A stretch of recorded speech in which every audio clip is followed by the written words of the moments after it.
For centuries, the Battle of Thermopylae has been remembered as one of history's greatest last stands, 300 Spartans holding back the might of the Persian Empire. It has inspired countless books, films, and legends. But what really happened in that narrow mountain pass in 480 BC? Who were the men who fought there, and how much of the story is truth, and how much is myth?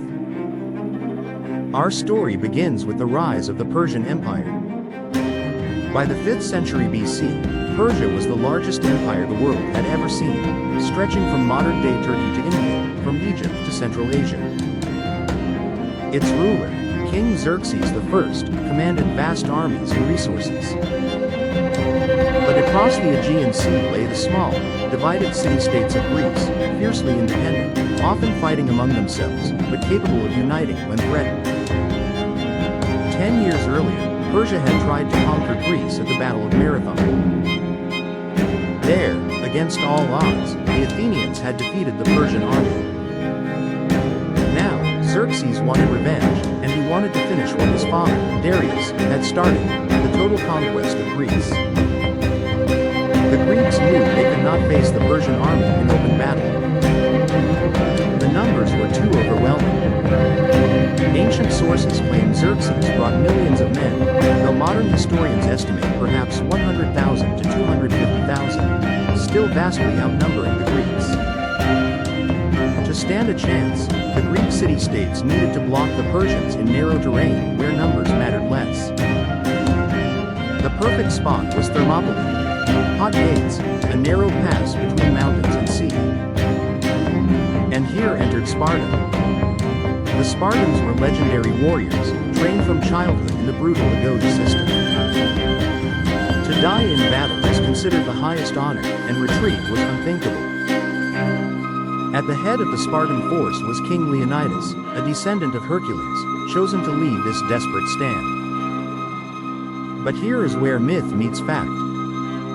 It wasn't just 300 Spartans at Thermopylae. Leonidas brought his royal guard of 300 men, yes, but they were joined by several thousand other Greek allies, around 7,000 in total at the start. The 300 became legendary because they fought to the death, while most of the other contingents eventually withdrew. When Xerxes' army arrived, he expected the Greeks to scatter. Instead, Leonidas stood his ground. The Persians launched wave after wave of attacks. First came the Medes and Scythians, then the famed Immortals, the elite Persian Guard. But the narrow pass worked in the Greeks' favor. The Persians could not bring their full numbers to bear. The heavily armored Greek hoplites, fighting shoulder to shoulder in the phalanx formation, pushed back their enemies again and again. Herodotus, our main source for the battle, tells us that Xerxes watched in disbelief as his men were slaughtered.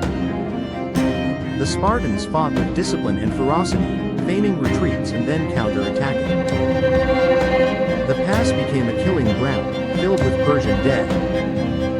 For 2 days, the Greeks held out against the mightiest army in the world. But betrayal would change everything. A local Greek named Ephialtes revealed a secret mountain path to the Persians.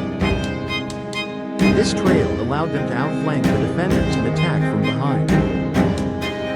When Leonidas learned of this treachery, he made a fateful decision. He dismissed the bulk of the Greek army, telling them to retreat and live to fight another day. With him, he kept his 300 Spartans, along with 700 Thespians and 400 Thebans. Together, this small force would fight to the death, buying time for the rest of Greece to prepare for the Persian advance. The final day was brutal. Surrounded and outnumbered, the Spartans and their allies fought with everything they had. When their spears broke, they fought with swords. When their swords shattered, they fought with hands and teeth. Leonidas himself was killed, and the Greeks fought desperately to protect his body. Eventually, they were overwhelmed. The last defenders retreated to a small hill, where Persian archers rained down arrows until every man was dead. Xerxes had won the battle, but at a terrible cost. The Greeks had delayed his advance long enough for Athens and other cities to prepare. The courage of the Spartans inspired the Greek resistance, which would ultimately triumph at the battles of Salamis and Plataea. The Persian invasion failed, and Greece remained free. So why does history remember the 300, and not the thousands who also fought? Part of it is the Spartan reputation. Their entire society was built on the idea of sacrifice and discipline. To die at Thermopylae was exactly what their culture demanded of them. And part of it is storytelling. Herodotus and later writers emphasized the image of a small band of heroes standing against impossible odds, a tale that resonates even today. Of course, myths grew over time. In modern pop culture, Thermopylae has been portrayed as Spartans alone against millions, a glorious death struggle between East and West. The truth is more complex. The Spartans were not alone. The Persians were not countless. But the essence of the story, bravery, sacrifice, and defiance, is very real. Today, Thermopylae is remembered as one of history's great turning points. A monument at the site bears a simple inscription, words recorded by Herodotus. "Go tell the Spartans, stranger passing by, that here obedient to their laws we lie." The Battle of Thermopylae teaches us that sometimes the value of a fight is not in victory, but in what it inspires. Leonidas and his men could not win, but by standing firm, they gave Greece the time and hope it needed to ultimately triumph.